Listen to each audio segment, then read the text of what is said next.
हमरा से दूर चल गइलू हो, हथवा से हाथ छोड़लू हो।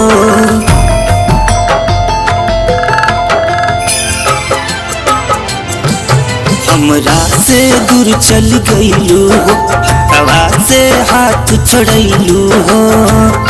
तुरी दिहलू नैया के डोर, ए जान अब तो हो गइलू तू नरगोर।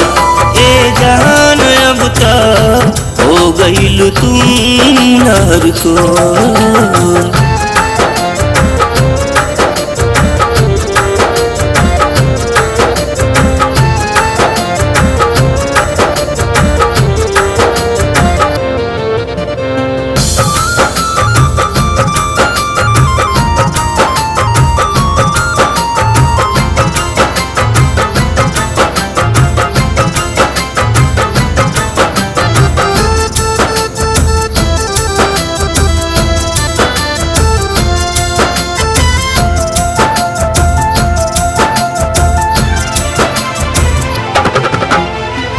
हमारा बिना चैन तोहरा कतही न आवे।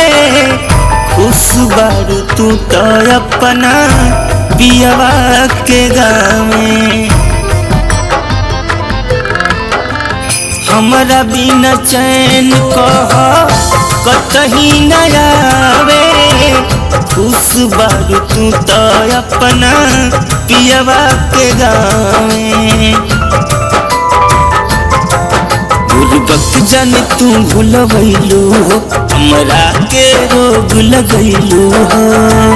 बैठी पोछी अखिया से लोर, ए जान अब तो हो गइलू तू नरगोर।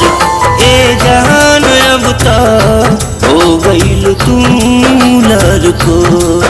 ए जान अब तो हो गइलू तू नरगोर।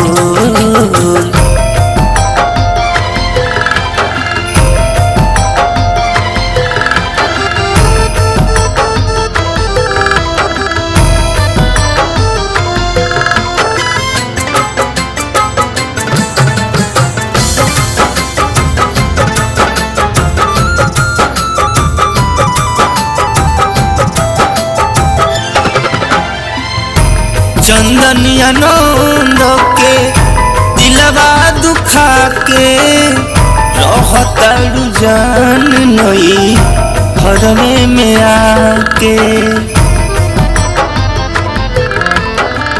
वीर जैस चंदन के दिलवा दुखा के रहतड़ू जान नई हरमे में आके। स्नेह से शादी रचैलू हो, जियते जी हमके मुवैलू हो। गोरवे में बीतत रहे वो, ए जान अब तो हो गइलू तू नरगोर। ए जान अब तो हो गइलू तू नरगोर। ए जान अब तो हो गइलू तू नरगोर।